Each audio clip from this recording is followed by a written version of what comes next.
Hello friends. The 11th of September 2001.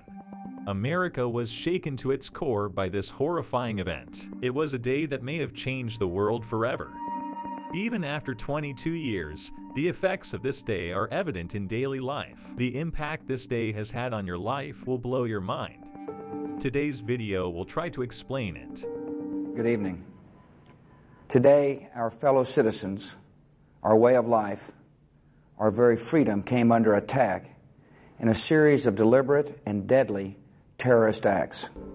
On the morning of the 11th of September, American Airlines Flight 11 took off from Boston's International Airport. This flight was bound for Los Angeles.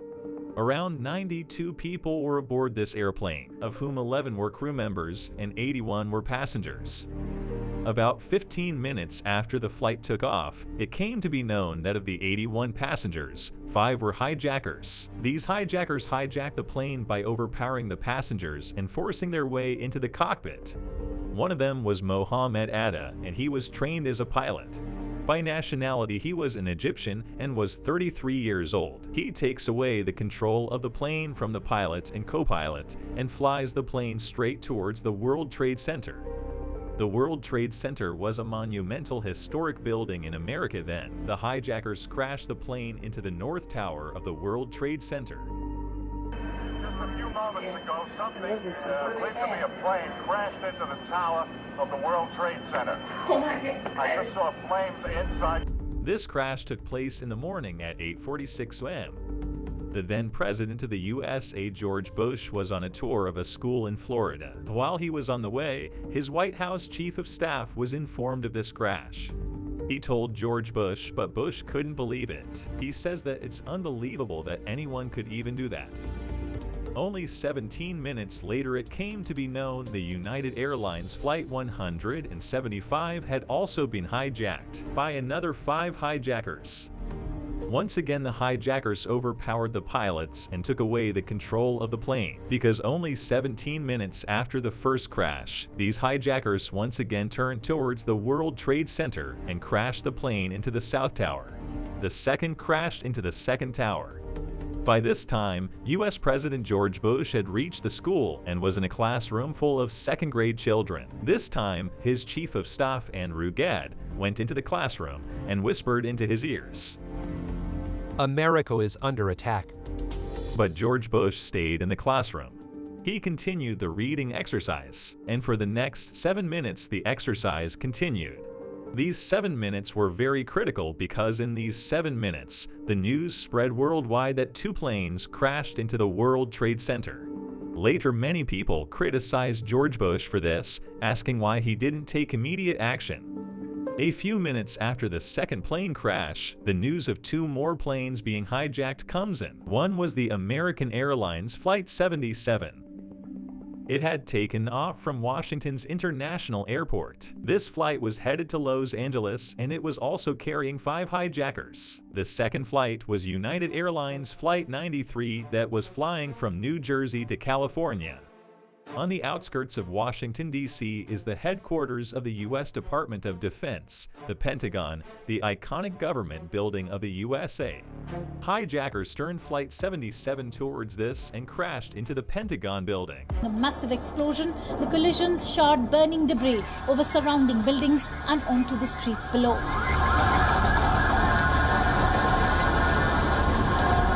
It was clear, America was under attack. At this point in time, after the third crash, the entire airspace of the United States was shut down. All the airplanes in the air were ordered to land at their nearest airport. The third crash into the Pentagon building took place at 9:37 a.m. Because of this, a significant portion of the Pentagon gets destroyed. At 9:59 a.m., due to the plane crash into the South Tower, the whole building caught on fire. Because of the fire and the crash, the structure of the building had weakened, and at this time the entire building collapsed. The South Tower fell. During this time, everyone was scared of the 4th hijacked plane, United Airlines Flight 93, the 4th plane to have been hijacked. People were scared about where the hijackers would crash the plane. It was suspected that the plane would crash into the White House or the U.S. Capitol. The White House is a very important place for the United States because this is the residence of the U.S. President. And the United States Capitol building is the legislative seat of the U.S. federal government. On the other hand, the people on this fourth airplane, some of them had turned on their phones when the plane was hijacked. They started getting phone calls from their family members. Soon the passengers in this plane had realized what was happening. They could either sit back and watch the hijackers crash that plane too, or they could be brave and fight the hijackers. And these passengers showed the courage to fight the hijackers. There was an uproar in the plane. The next part of the story isn't clear about what exactly happened in the plane. If these passengers could overpower the hijackers or not, we don't know. But we do know that the passengers tried to fight back, and eventually the plane crash landed in an empty field. One thing is certain: because of the bravery of the passengers, the lives of many people were saved. At 10:28 a.m., the North Tower of the World Trade Center collapsed as well. By the time this horrific morning turned into noon for America, it was revealed that a total of more than 3,000 people had died across the incidents, and more than 6,000 people were injured. Several were killed in the Pentagon, several in the World Trade Center, and several people that were present in the planes. It was suspected that Osama bin Laden and the terrorist group Al-Qaeda were behind this attack, but a few days after this 9/11 attack, Osama bin Laden released a statement saying that he is not responsible for it. He denied any responsibility. But in the 2004 US elections, about 3 years after this incident, a public tape recording was published by Osama bin Laden where he acknowledges the attack and takes responsibility for it.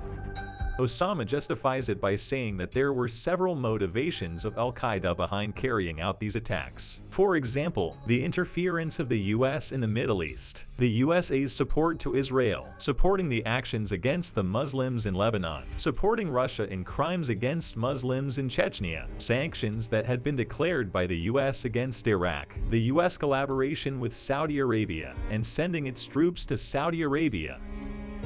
Also, the 9/11's Commission report names a Pakistani terrorist, Khalid Sheikh Mohammed, to be the principal architect of these attacks. This person was involved in the 1993 World Trade Center bombing as well. He, along with 4 other accused people, were put in the Guantanamo Bay jail. He is still there undergoing trial. On the other hand, Osama bin Laden was finally killed in May 2011. But perhaps here it is very important to know, how did these attacks affect the lives of a common man? And here we are not only talking about the American common man, we are talking about all the common people around the world. You can't imagine the level to which these attacks have an impact. Only 6 weeks after the 9/11 attacks, a PATRIOT Act was passed in a rush by the US Congress. Several politicians who were present in the USA Parliament hadn't even read this bill. Neither was there a proper discussion, or were there any amendments. The PATRIOT Act was simply passed. What was so special in this act? This act gave the US government boundless power, and it gave the US government the authority to spy on its citizens. It could secretly access any records, papers, and documents. Additionally, they reduced the power of the judiciary. And this act covered everyone. People pointed out how the government basically used the PATRIOT Act and used the terrorist threat as an excuse to silence its dissenters. The people speaking out in opposition of the government, this act was used to silence them. About 12 years after 9/11, whistleblower Edward Snowden made a terrifying expose about this. The news spread worldwide about how the US government was carrying out surveillance. The NSA was collecting the phone records of the customers daily. Without any warrant, without any evidence, without informing people, the government could spy on anyone, and so it did. After 9/11, another shocking change was in the airport security norms. You'd be surprised to know that before 2001, in most of the airports in the world, there wasn't much security checking. Sometimes they'd merely check the identity cards, and the security check was similar to a shopping mall before boarding an airplane. You didn't even need to arrive long before boarding the flight. Arriving 15 to 30 minutes before was sufficient. But after 9/11, everything changed. Today, full body scans, mandatory personal ID checks, passport checks are mandatory before you enter your flight. Boarding passes are given, you're told to empty your pockets. When bags are checked, you need to place laptops and other devices outside. The quantity of liquids you can carry on airplanes is also restricted. After December 2002, explosive detection systems were deployed nationwide, and later it was done in the rest of the world. In early 2003, pilots were given weapons to protect themselves for the first time. Cockpit doors were reinforced so that they could be protected against intrusions, small firearms, and even grenades. For the 9/11 attacks, Osama used the excuse of USA's interference in the Middle East. But after 9/11, this was even more prevalent. After 9/11, the US invaded Afghanistan to seek out these terrorist groups. We are still witnessing the story play out. The USA remained in Afghanistan for 20 years. Though Osama bin Laden is killed, trillions of dollars of the US taxpayers is wasted. Many US soldiers and civilians lost their lives. Additionally, the US invaded Iraq as well. Do you remember how Osama had said that because Muslims were being abused, he was taking revenge? After 9/11, the attacks on Muslims increased even more. In 2001, 481 hate crimes took place against Muslims. Not only that, there are several hate crimes against Sikhs because many nationalists couldn't understand the difference between the beard and turbans of the Sikhs and the beard and turban of Osama bin Laden. Perhaps the first victim of such hate violence was Balbir Singh Sadi. On the 15th of September, he had donated money for the 9/11 victims. He was planting some flowers outside his gas station in Arizona when he was killed. His killer, Frank Roque, was arrested and he is still serving a life sentence. After this, some Sikh people shaved their beards and stopped wearing turbans because of security concerns. But the hate crimes against the Muslims, Sikhs, in fact against South Asians in general, and the abuses kept on increasing. Human rights abuses were seen on a large scale. Many critics claim that America's war on terror was synonymous with torture. Basically, what happened because of it was that more people were choosing the path of terrorism, in anger or as revenge.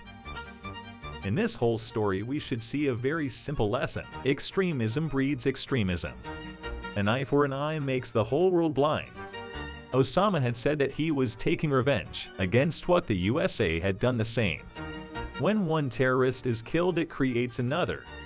And today you can see that though Osama bin Laden was killed, the deadly terrorist organization like ISIS has come to the forefront, and many more.